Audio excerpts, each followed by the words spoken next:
Hello, everyone. Welcome to this episode of Across the Pond, the podcast where I speak to people from all around the world. Here's a little special thing. Today, we actually speak to someone who is from across the pond. This person, Patrick, lives in Germany, lives in Berlin, and we get to talk a lot about his travels. We also get to learn something really cool that I guess I just never really thought about. He worked as a fisherman in the summertime up in Alaska, so then he was able to make enough money there to where he could travel throughout the rest of the year. So he goes into a little bit about that and just kind of educates me. It was really, really cool. Not to mention, he talks a little bit about his YouTube channel and his comedy that he's been trying to do for a while, and it was just a good talk. This one is a little short, and I do apologize for that. There's some technical difficulties and a few things on my end, that just kind of It kind of messed up a little bit. I'll say that. That's probably the easiest way to say it. It was just a little messed up. And so this one is a little bit shorter, and I do want to say this to anyone listening and to Patrick. I really am sorry. I want to give an adequate amount of time to you, and I hope that, we enjoyed this, and I'm sorry if things... I can't even speak this morning. I'm so sorry. And I'm sorry if things seemed a little short. I definitely didn't want it to seem like that, but if it did feel like that, I do apologize.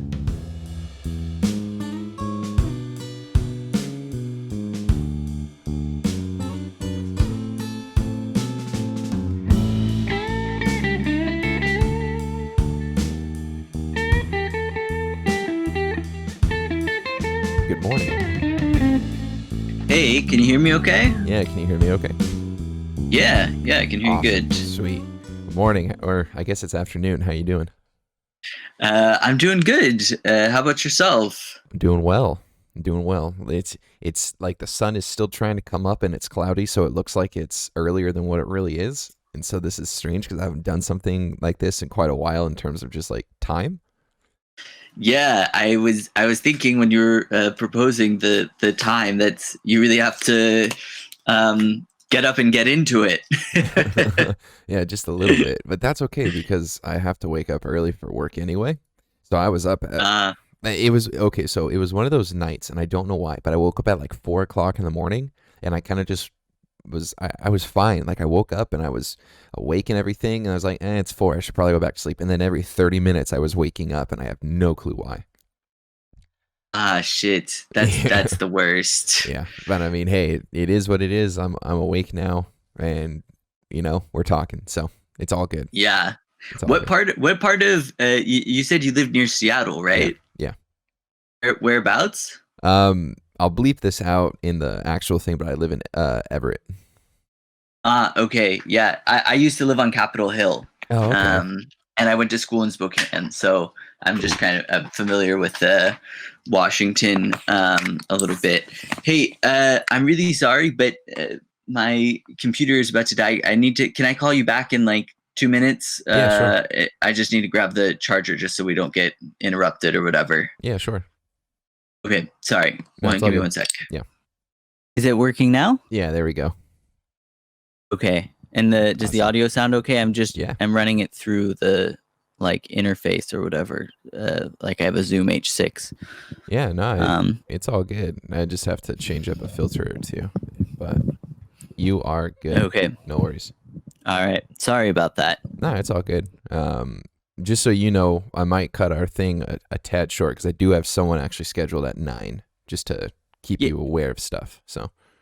Yeah, no, totally, man. Yeah. So do you just have a laptop? Is that all you got? Sorry, that came out really snarky. I'm sorry. I didn't mean it like that. No, I have a Zoom H6 and like a Beta Shure mic, and so I've been for some of the other podcasts. I use like when I've used it before. When I usually use it, I'm using it just as an audio recorder, but it also has a audio interface function through USB, so I can hook it up to my computer so that I can actually use the Beta Shure mic. Gotcha. Yeah. Okay. But I could also try taking it out and see if that works better, if it's not sounding No, you sound sounding right. No, you sound fine. I was just curious because you said I have to go plug in my laptop. I was like, oh, a laptop. That I just don't hear of a lot of people that that still use laptops is all. It just caught me off guard. Oh That's yeah, all. no. I've got a 2012 MacBook Pro that still cranks away, and I do video editing on it and everything. And Wow. I replaced like the RAM and the hard drive on it, but it's yeah. I mean, I'm pretty proud of it. It's like Wow. still cranking. So Yeah. yeah. I've heard that Macs are So pretty good in terms of that. So just yeah, kicking. that's definitely a plus for Yeah. sure. Yeah. You're gonna ask something? Um, You're, I don't know now. oh, Yeah. okay. It just sounded like you're gonna ask something and I cut you off, so my bad. Oh Um no. No, s- no, you're good. so what does like a typical day look like for you? Because you say you're an open mic comedian. So kind of like run me through it like a typical day minus COVID, of course, because that probably affects everything. Yeah, well, I feel like it's i- when I say I'm like an open mic comedian, I always like my stomach like clenches up a little bit because then I feel like there's some expectation that I must be good at what I'm doing, and Hmm. I'm very much not saying that. It's more I just, it's something that I got into, and I have a kind of a unique situation where I work just seasonally in the summer. Hmm. I do commercial fishing. And so, because of that, the rest of the year, I pretty much don't have to work. And that's really great for me because it allows me to kind of just focus on the stuff that I really like to do. So, before the lockdown happened, on a typical day I would like wake up. I do these little like comedy skit videos that I post every week. So, Hmm. usually in the morning like I'll write a little something or I'll do some video editing, go shoot something, and then um I was going to open mics like usually 4 or 5 nights a week here Oh. in Berlin, where I live now, and there's a whole like very interesting English speaking comedy scene in Hmm. Berlin that I think is really unique and kind of different than some of the open mics that I went to in San Francisco where I originally grew up. So Hmm. um so yeah, that was kind of a typical you like I would try at least 4 or 5 days a week. You can't always get on shows because there's Hmm. not a zillion of them, but yeah, that's kind of like a typical day before the lockdown. Gotcha. I just have to say this. I heard the ambulance or the police Hello? or whatever. You there? Oh, yeah, sorry. No, it's all good. Um, I was gonna say that I heard the ambulance or the police sirens in the background, and it made me miss Germany. I got a little homesick right there. I love Yeah. the sirens. I miss them so much. Um, Yeah, I there's something like very unique about that European siren, right? yeah, yeah, yeah. My wife and I, well, she was my girlfriend at the time. We studied abroad in Germany for 3 months, and we Oh, were actually cool. in Regensburg. And so, Oh, when we eh, were there, you there? yep. Hmm. Sorry, I thought you were like, oh, like, are you there? Sorry, that's what I heard. Mm. And so when we were there, of course, the sirens and everything would go off, and by the time we got back in the States and we heard like normal American police sirens, we were like, this sucks. Like, I wish I could go. I wish we could go back just to hear the sirens because we miss them so much. Um, so I'm kind of curious. You say that you are a commercial fisherman during the summertime. Do you mind me asking where you fish? Like where your Yeah, company fishes? I fish in a place called Bristol Bay, which is in Alaska, and Oh, okay. yeah, have you heard of it? I have actually, yeah. Yeah, so it's actually like I'm probably getting this statistic. Oh, shoot, you there? Oh, crap. Hello? Hi, yeah, can you hear me? Yeah, sorry. That was weird. I changed the region thinking that maybe there would help with a little bit of the delay, and so I guess that kicked both of us out for a second. My bad. I'm so sorry. Oh no, dude, you're all good. But yeah, so Bristol Bay, I might be getting this statistic wrong, but I believe it accounts for like 60% of the wild caught salmon eaten in the entire world. Whoa. And it's a big bay, but in comparison to the world, it's this tiny little area, and it's one of um, only 3 fisheries in the whole world that National Geographic has ranked as like sustainable, and it's one of the really probably the last healthy salmon fishery in the world. So it's a unique place. Wow, that's insane. I didn't realize that it was that populous. The salmon was that plentiful. I like for example, my father, he works up in oh gosh, what is it? Prudhoe Bay or something like that, way up north, like the way up to the tip top of the oil fields. And so he Oh brings yeah. back stories and stuff of just, the people up there. But I actually work with a couple people who are like, yeah, I've worked as a fisherman or whatever the correct term is, in Bristol Bay and stuff. I'm like, oh, that's cool. But you must make like stupid good money during the summertime to only have to work during the like peak season, if you will, to then be able to live in Berlin and pursue your passions, 9 months out of the year, right?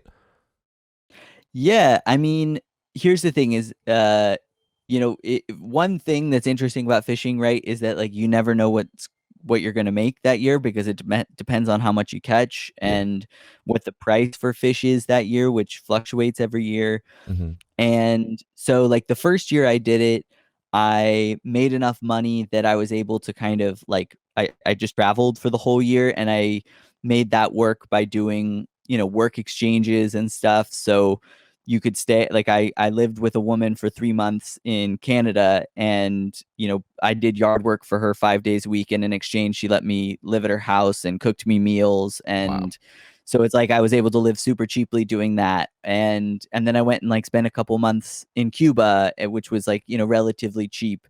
Mm. So it's possible. Last year I didn't do as well. So I was in Germany for, like half the year, and then I had to come home and work for a few months kind of before the pandemic hit. Mm-hmm. And then this year we did super well, and so I think I'll be able to make it for the whole year. I mean, I don't live a lavish lifestyle. Yeah. My girlfriend is a student, which so we kind of live like students basically. Oh, okay. Yeah. We it's a lot of pasta and that kind of stuff. But the beautiful thing about Berlin is it's a really affordable city. I mean, like you can really get like a week's worth of groceries for 20 or 30 euros. And I mean, Wow. even rents and stuff in comparison to like Seattle or, near San Francisco where I'm from, Mm-hmm. it's, I mean, it's so reasonable.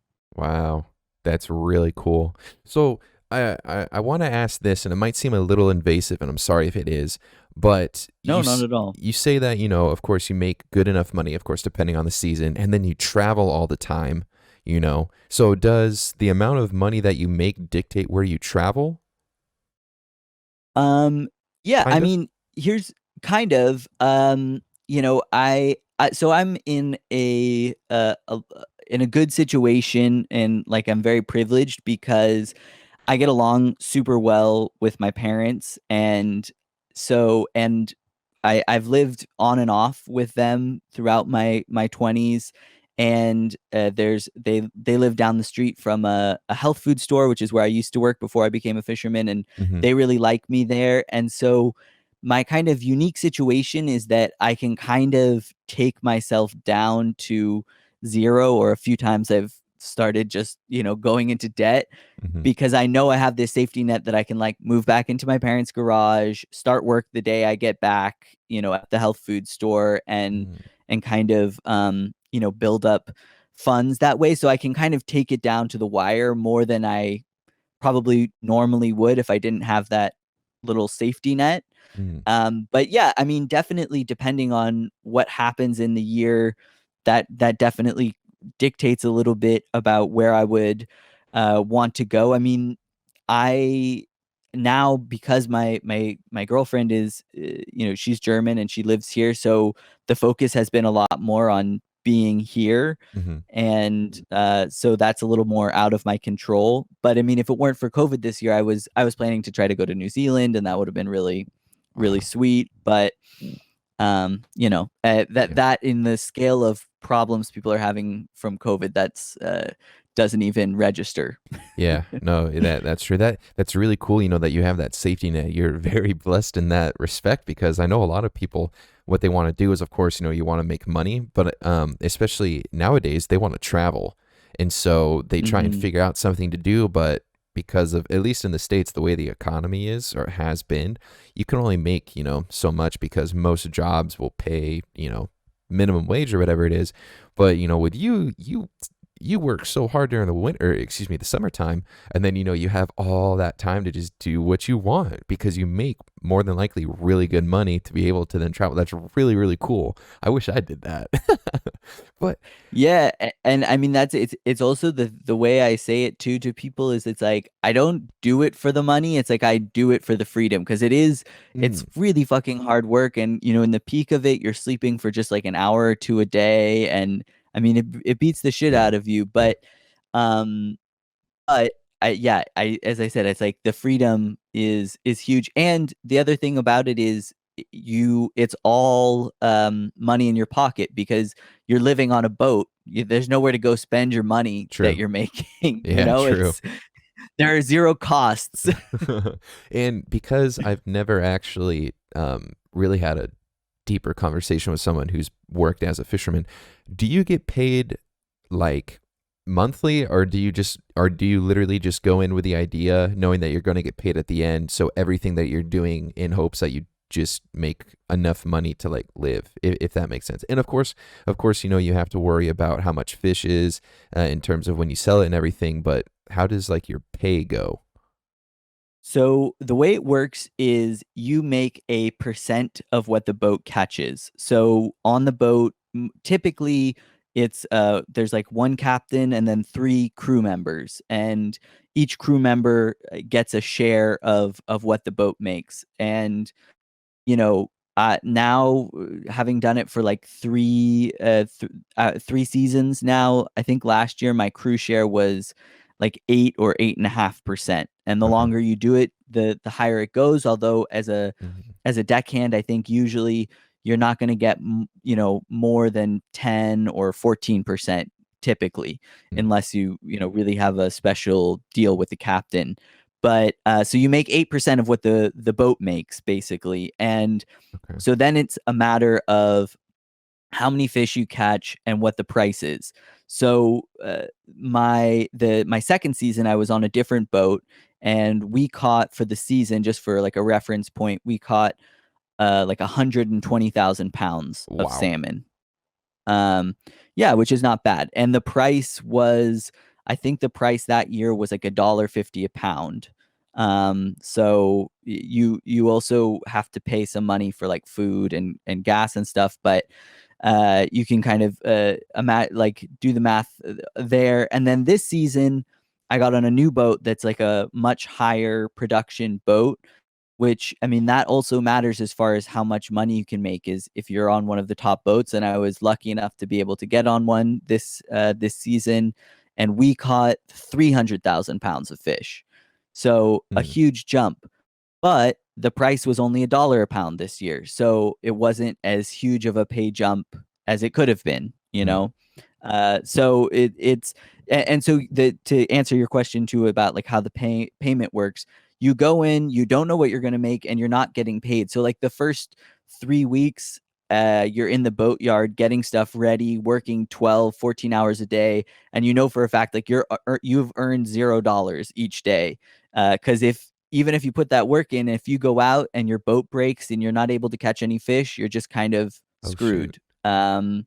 So it's a calculated risk every time you do it, but most of the time it works out. And Yeah. so it's just you're doing the math as you're, especially towards the end of the season, once you've paid off the initial $30,000 to the boat for like gas and food and everything. You start doing the math like, oh, I made like $500 today, or oh, I Mm. made $200 today, or this kind of thing, as Yeah. the season goes on, and you're kind of tracking what you're making. That's interesting. And then, of course, it's a commercial fishing business, but do you guys also maybe like have crab and stuff that you sell, or is it strictly just the easiest thing to get, which is salmon or whatever the fish is that you're going for? Yeah, so we get salmon. We do sockeye salmon, and I think and that's the only thing that we fish. One of the unique things about this fishery and why part of why it's so sustainable is like like one of the problems you hear with commercial fishing, or like from me coming from like a health food store background. When I met the guy who got me into commercial fishing, I was like, I don't know, like you hear about like all the bycatch and that you're fishing for some fish, but you're killing dolphins and Hmm. stuff. And one of the unique things about salmon fishing is because they grow up in the lake and the river, and then they go out into the ocean for 1 to 3 years, and then they come back to the same exact river where they were born to spawn and die. So we fish right at the mouth of the river. You're not like way out in the ocean. You can always kind of see land. And so they're just coming back in, the millions. Yeah. And it works kind of like a bell curve, like it starts out slow, and then there's about a week and a half where it's just insanity. You catch 70% of the fish you'll catch for the season Mm. in like 10 or 12 days, and you're out there for 5 weeks. Yeah. Wow. That's insane, man. I personally don't know if I could do that just because one, I'm not that strong. I don't think I have the willpower to work. What did you say, like close to 20 hours a day or something just crazy like that?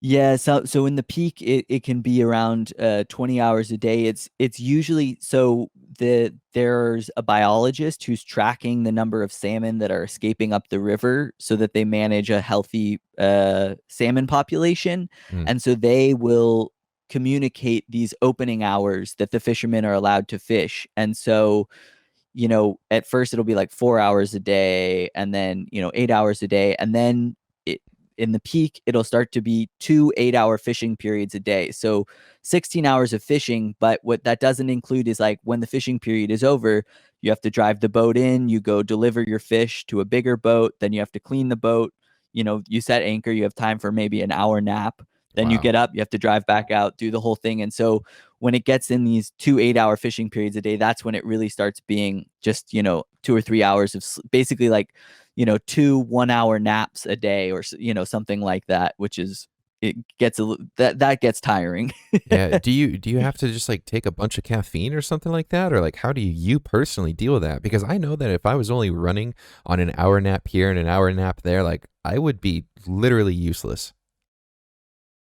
So it's interesting. I think there's a couple of factors. I am a coffee lover. I don't actually drink coffee on the boat because one of the worst parts about fishing for me personally is if you have to use the toilet. Not to be grotesque about it, but if you're in the middle of fishing, you can't just like stop and go to the bathroom. So, you a lot of times you have to like hold it. And so for me, I'm like, I don't want to drink coffee and have to hold something in for like Yeah. 5 or 6 hours or Oh something. shoot. Yeah. Uh, but I think, I mean, it's interesting how your body just adjusts. And I think the other factor is because you're way up north in the summer in Alaska, it stays daylight for a really long time, and I think that helps a huge amount. So even at like 11 p.m. midnight, it'll still be light out, and I think that tricks your body a little bit into staying more awake. Mm. Wow. That would be something. So you just and this probably, now that I think about it, is a dumb question, but I want to ask anyway. Do you smell like a lot of just crap and piss and stuff like on the boat, or is it like with the waves and stuff, it kind of washes it away? So yeah, that's a great question actually, because it brings up the fact that horrifies people the most when I tell them I'm a fisherman and they start asking questions about it, which is there's no shower on the boat. So you don't shower for 5 weeks. And you're, doing hard physical labor. So you for sure stink, and you can smell yourself being stinky a little bit. But the thing is, I mean, yes, I think the kind of ocean breeze and ocean water maybe dulls the smells a little bit, but I think also it's just like your nose kind of goes numb because I mean, otherwise you're having, thousands of pounds of dead fish on your boat every day and then Mm. hopping in there and, washing out the fish blood and scales and everything. And I think you just, I don't notice that it smells so terrible is my Mm. point. Gotcha. That's interesting. Man, it sounds like a job and a half. But hey, if it pays good money and you're willing to do it, by all means, please go for it because then you get to travel. So how do you kind of, at least early on, now you say that you're in Germany, which is another question I'll ask in a second, but how did you kind of just like choose where you wanted to go? You know, well, I guess it started for me. The first thing I wanted to see honestly was the States. And so the first kind of traveling I did was I used to live in Seattle, Hmm. and I was working an office job actually for Cairo, one of the local Oh, TV yeah. stations Yeah. there. Yeah, I was like selling TV ad space, working in a cubicle. It was not my bliss. And after I saved up, I was able to save up a little bit of money, and I was like, screw it, I'm just gonna live out of my car and drive all around kind of like the Western United States and visit all the national parks and do a bunch of camping and backpacking and whatnot. And so that was kind of like what started the itch for me. And that just started in from there's a lot of amazing hiking and backpacking in the Northwest, and I kind Hmm. of got Yeah. into it, and that so I was kind of following that, and then that road trip, I was like meeting people and having this experience of adventure and kind of proving some self-reliance to myself that I didn't realize I had, and that's Yeah. what kind of expanded my horizon to be like, oh, it would be cool to visit other places in the world and Yeah. continue these kind of experiences.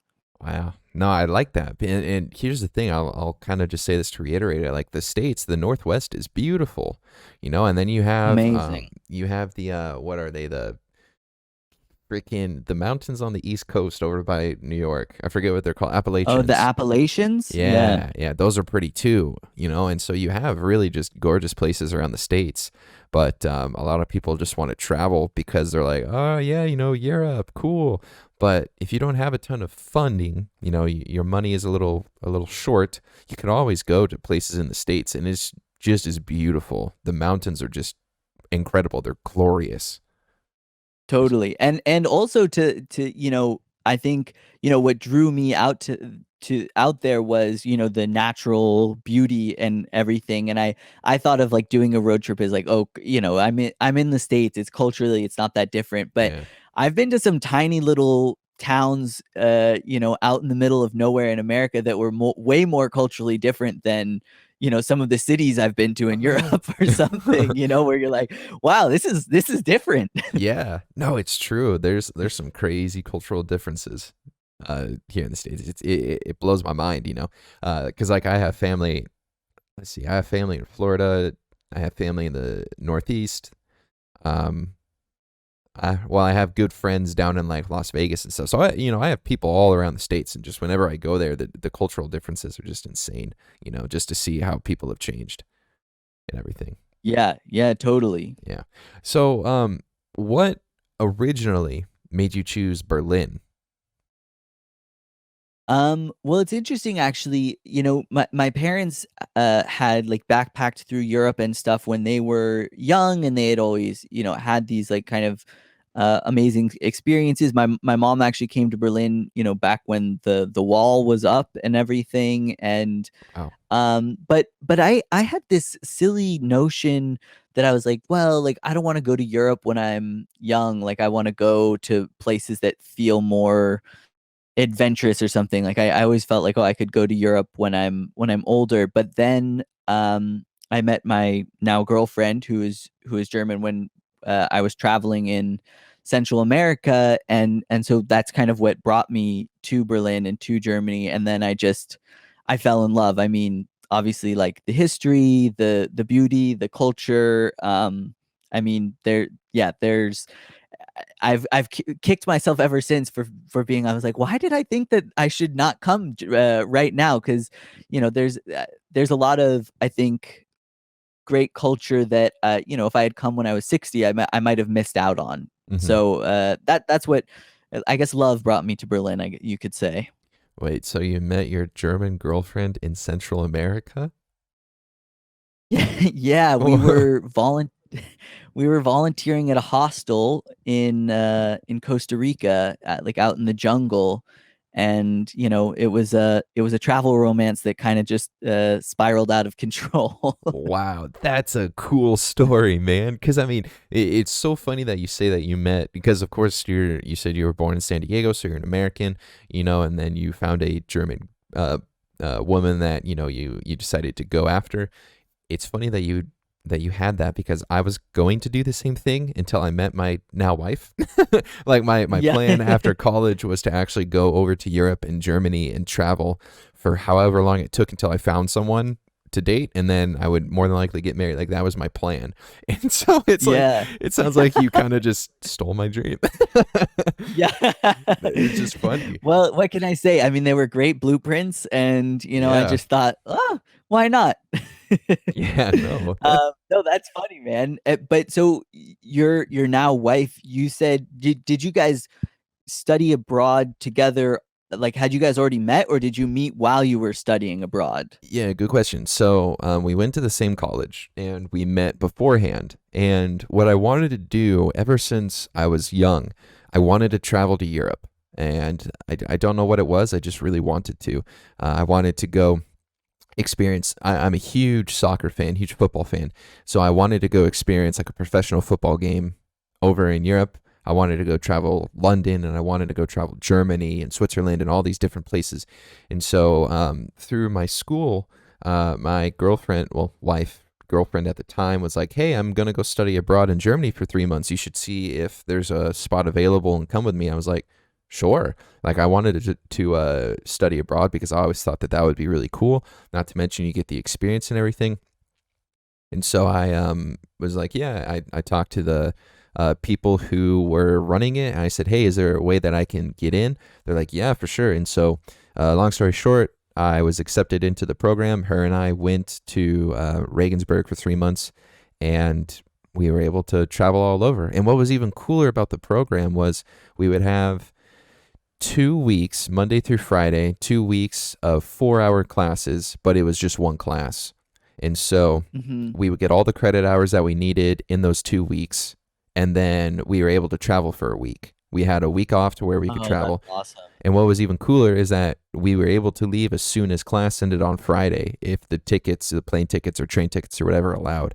And so we would be traveling from Friday about 9 days until Sunday night. And then we would get back Sunday night and then have class for 2 weeks and then leave the next week to go wherever it was. So I was able to travel all over Europe, and it was just beautiful, all the different areas and the people, and just, oh man, I wish I could do it again. But yeah, that sounds like a magical experience. Oh yeah, it was really cool, because here's the thing, I figured out that Paris freaking sucks. Like, yeah.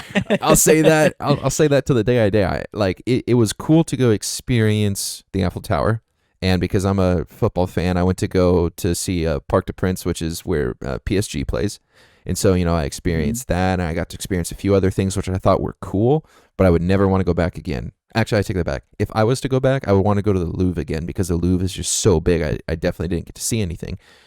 But other than that, I mean, like, Paris sucked. I would never want to go back. I thought London was beautiful. I would love to go back there, but I wouldn't want to necessarily stay there again. Yeah.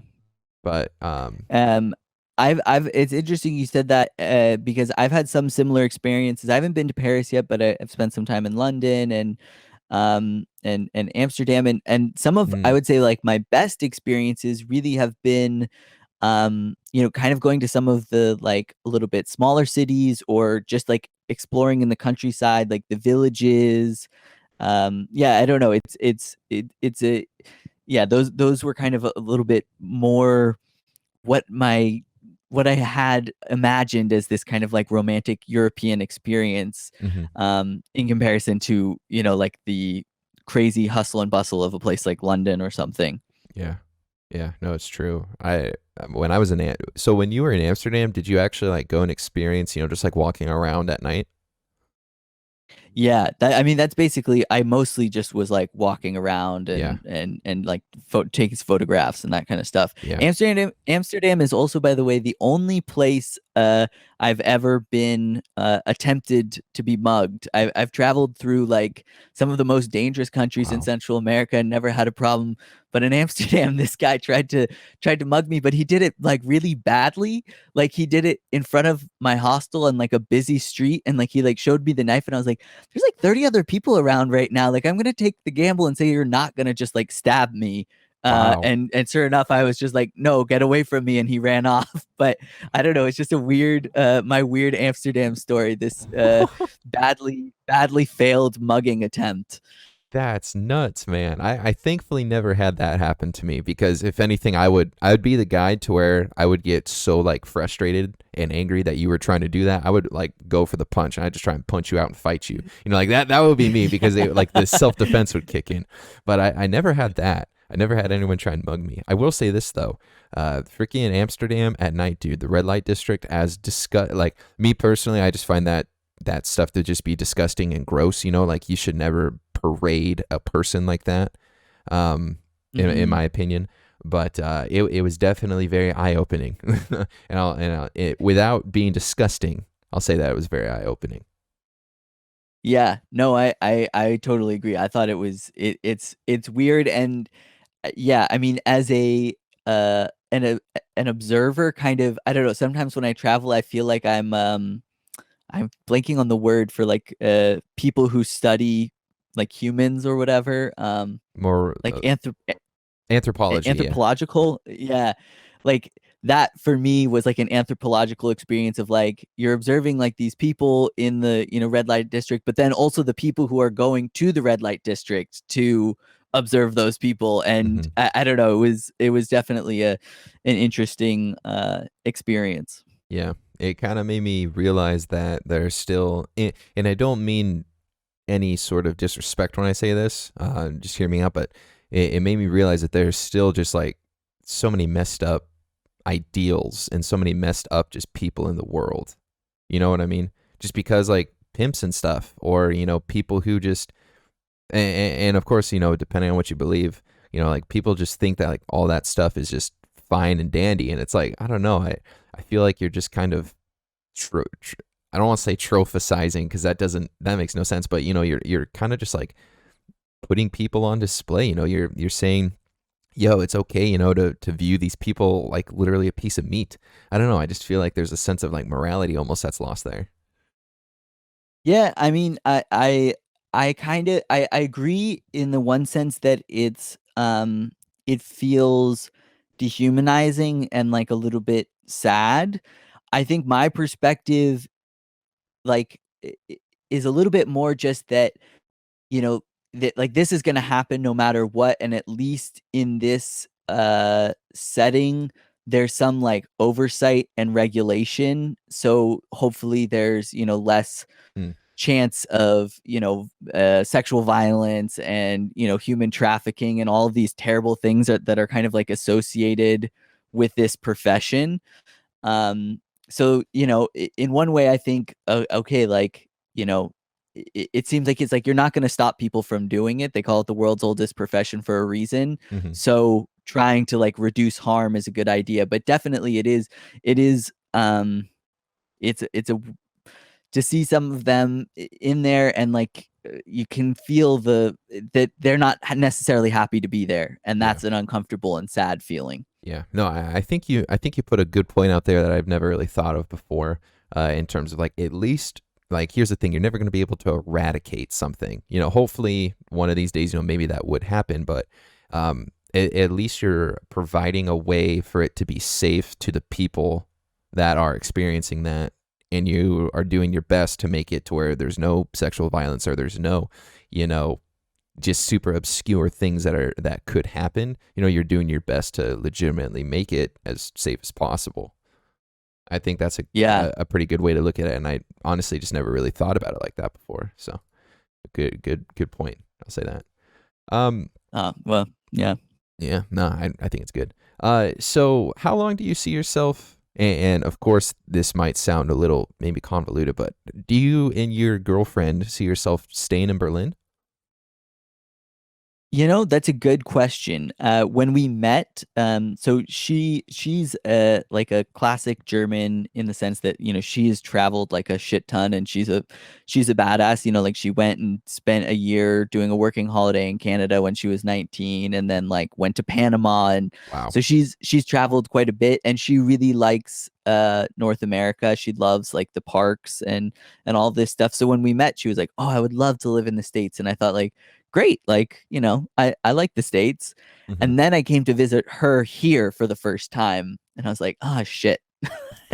Actually, I kind of like it over here. Yeah. Yeah. um, so this is like a little point of contention or something that we need to figure out. She's finishing her master's right now. So once she's done with that, then we're gonna, plan and figure out our next step. But I think, you know, some combination of living here for a little while and then moving to the States, or if she finds a job in the States, moving there and maybe then someday coming back to Germany Hmm. is in the cards. But I think we're both interested in the idea of living somewhere where we're not from, and that the kind of sense of adventure that comes with that. I like that answer. I like that answer. I would love to be able to just to kind of go where I want. My wife is very family oriented. Mm, She grew up with the idea. That this is gonna sound so bad, but just hear what I'm trying to say. She grew up with the idea that like family is everything, and like she wants to be close to her family because she's worried that if something was to happen to her parents, that like she would have to take care of them. You know what I mean? Which is totally valid. mhm. Like I'm not trying to just to be dismissive or say like that's wrong or anything. And so we're probably going to end up staying in Seattle, but I'm the kind of person that's definitely not that way. I would love to go live in England or live in Switzerland or Germany or somewhere that's not the States, just because I feel like that would just be awesome because I love traveling, right? And so Yeah, no, totally. And yeah. and I think it's a hard balance to strike, because like when my girlfriend and I talk about, these plans and stuff, the one point that we kind of always come to is, down the road in 10 or 15 years when both of our parents are getting older, it's like you want to be there for your parents because they Hmm. were there for you, and so, that'll be something difficult to figure out, but um it's a bridge that we'll cross when we come to it, I guess. Yeah, but I just wish, man, I wish that I would be able to. Well, she did say that. She did say that whenever her parents do pass on, that she would love to live in England. So maybe I got that going for me in the future. that Yeah, that'd be totally. sick. I mean, and that I think that would be like such a like fun experience, Oh yeah. and the just to explore that country more, because I've only been to London, and I would love to. I've watched so many BBC shows that kind of take place in these little, villages in the English countryside and stuff that I don't know, there's a romantic call to that for me. Yeah. Yeah. Man. Oh, what I would do to travel again, man? Like straight up, Yeah. I want to travel so bad. Someday. I mean, One of these yeah, I days, yeah. think, yeah, hopefully, the COVID stuff calms down and we can start taking trips again, and yeah, maybe someday you guys are gonna live out this English dream. That would be super cool. Um, so I'm kind of curious, and sorry if I'm jumping around a lot. Just for time's sake, kind of want to ask a few more things. But what did you want to do when you went to university? Because you say that you studied broadcasting and electronic media. So did you want to go into some sort of like filmmaking, or like what was your goal with that? Yeah, so the funny thing is, I mean, I guess this is kind of how life goes sometimes, but I was like obsessed with sports, basically from the time I was, a kid all the way through high school. And the thing I figured out very quickly, probably by about age 11 or 12, was that like I was terrible at sports, and there was zero chance that I was going to be able to make it as a professional athlete. Mm-hmm. And that's when I like pivoted my dream to being a sports announcer. Wow. And I announced all of the football games and basketball games and baseball games at my high school, and that was like what I thought I really wanted to do. And even like when I was a teenager and stuff, I would watch games and like record myself on a tape recorder, announcing the game to like practice and like listen back to it. I was really into it. And then I got to college and so that's why I chose that major, because it was kind of oriented at like television and Yeah. radio and stuff. And then as I grew up, I got like really disinterested in sports. And so then Mm. this dream I had had for like 10 years just kind of faded and became something that I wasn't interested in anymore. And that, yeah, so that's kind of why I chose that major. And so for honestly a long time, I thought, oh, okay, like I'm not, that was something that I thought I was interested in, and ended up being kind of useless. But then in the last few years, I started kind of taking some of those skills I learned, as far as like shooting video and editing video, and I've been making these little comedy skit videos, Mhm. and so that's this way that those skills have kind of come back full circle, and I've started utilizing those again. And maybe whether it's my little like creative projects with those, or doing something more on the professional side involved with kind of video and video editing, uh, maybe I will end up putting the degree to use at some point. Yeah. Yeah. So, with you realizing at an early age, that you said, you're not very good at sports and you want to be maybe like a sports announcer. If you had to pick a field, or like, I shouldn't say field, excuse me, that was the wrong term. If you had to pick a sport right now that would offer you, some sort of announcing job, which sport would you go for?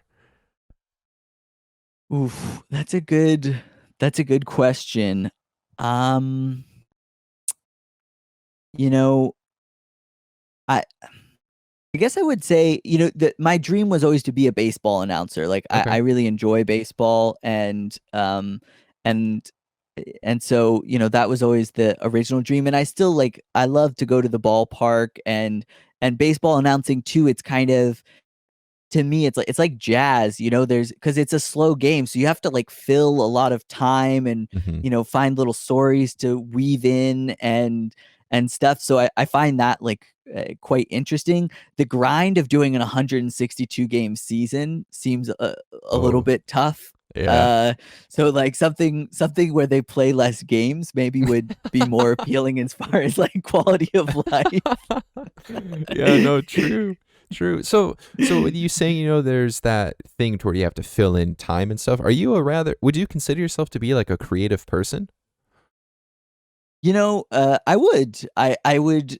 I've only really gotten comfortable with the idea of saying that probably in the last like 2 or 3 years. I think a Mm. lot of my 20s and my younger years, it's like I wanted to be a creative person, but I felt like, well, I'm not creative. Like I don't have something, and a big part of my journey, even though that journey sounds like super like woo woo, Mhm. ridiculous or something. But for me, a big part of growing up has been like letting go of an expectation of what my creativity should be, or what I think it should be, and just enjoying doing the thing. Mm. You know, making a drawing, and if the drawing sucks, oh well, at least I had fun doing it. Or trying to do open mic comedy, and some nights you find a joke that really works, and that's super thrilling. But some nights you get up in front of a room full of strangers and you say some things that are kind of personal and you thought would really make people laugh, and you just get deafening silence Ooh. and you die a little bit inside. But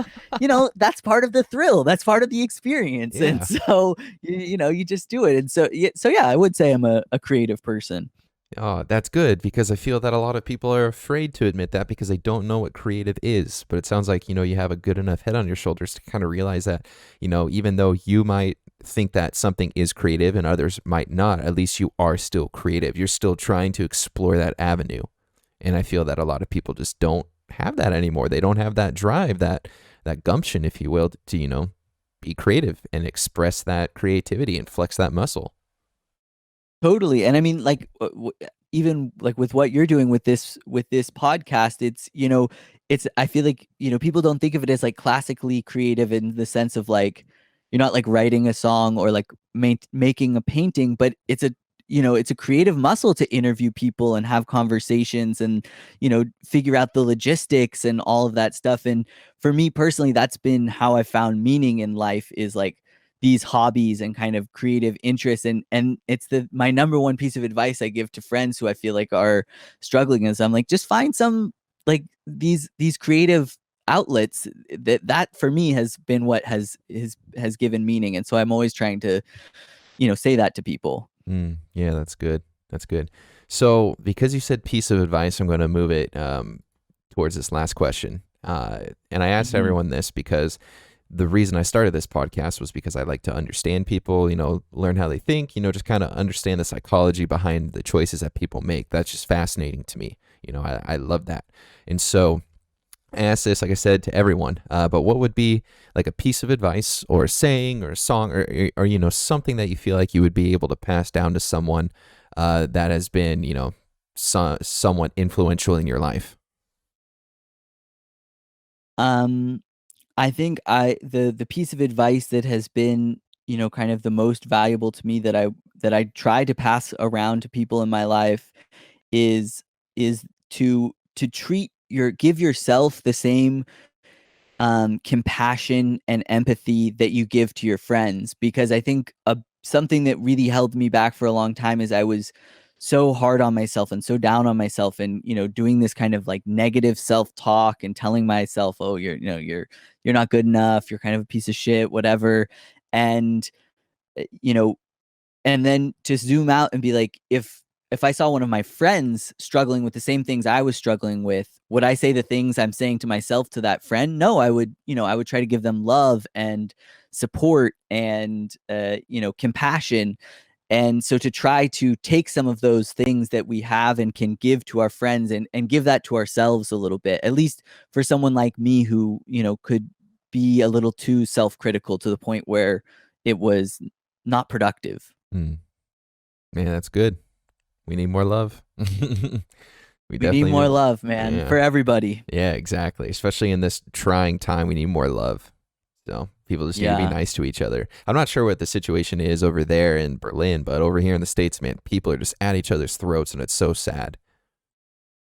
Yeah, I mean, it's been really disheartening to kind of watch. And I mean, over here, there are things that definitely feel like, okay, this is running a little bit better, but there are cracks in the societal fabric or the system or whatever you want to call it over here too. And I think it's a weird time everywhere in the globe to differing degrees, but it's yeah, I agree with you. It really makes me sad to see the animosity, between people in the States right now. And I think we all have so much more in common if we could just stop with the kind of like ideological BS and focus on the stuff we have in common. I think we would be really surprised how much we share.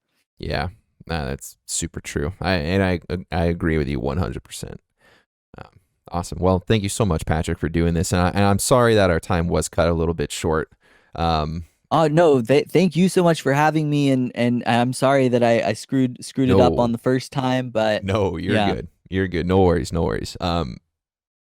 Like I said, I'm thankful that we were able to make something work out. I love talking to people from all around the world. I really do. My goal is to actually try and speak with someone who is either from or living in each country around the world. So, I still have a long ways to go, but, I can definitely cross off Germany. I think you're the first person living in Germany that I've spoken to. I can't remember. I'd have to go back and look, but, yeah, thanks, man. And please don't sweat the whole, technical difficulty thing. Like, heck, that happens to me all the time. Yeah, well, no, thanks, man. It was fun. It was fun getting to talk. I always love to, have the chance to have these kind of conversations and stuff. So, yeah, it was fun. I appreciate you having me on. Yeah, of course. 100%. Real quick, do you want to shout out any podcast or anything that you're like working on that you would like to share?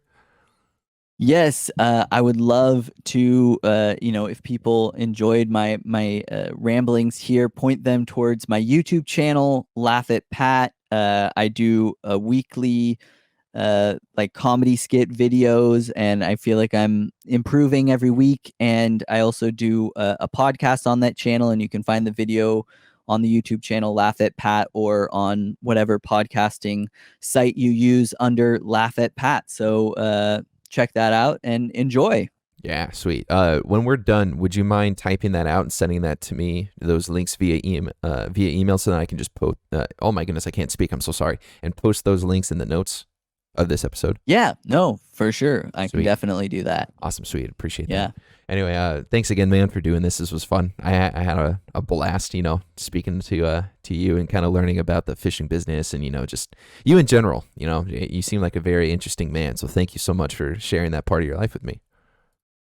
Thank you for asking me the questions and having the conversation. It was a lot of fun. I appreciate it. Yeah, of course. I hope you have a great week. Yeah, you too, man. Take it easy. Yeah, you too. Bye-bye.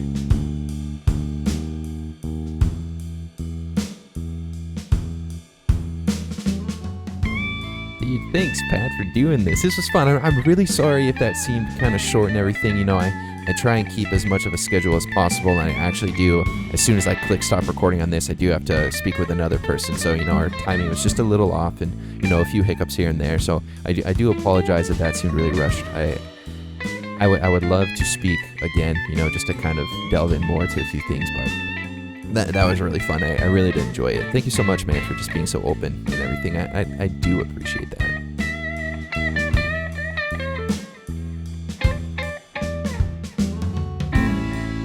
Thank you so much for listening to this episode of Across the Pond. If you enjoyed this episode a lot, please check out some of my other episodes. I've had some great conversations with a ton of people on a variety of subjects. If you know of a friend or a family member, or even maybe that one person that's not really part of your family, but they are, like that uncle, and you think that they would like an episode, please share it with them. I want to thank Mark for the logo, and I want to thank the Black Couch label and All the H for the music. And I want to thank you, the listener, for giving this about an hour and a half of your time. I really do appreciate it. I want to ask one more thing of you. If you can, on whatever platform you're listening on, please leave a rating. I have episodes that come out every Sunday and every other Thursday. Tune in next time for another awesome episode of Across the Pond.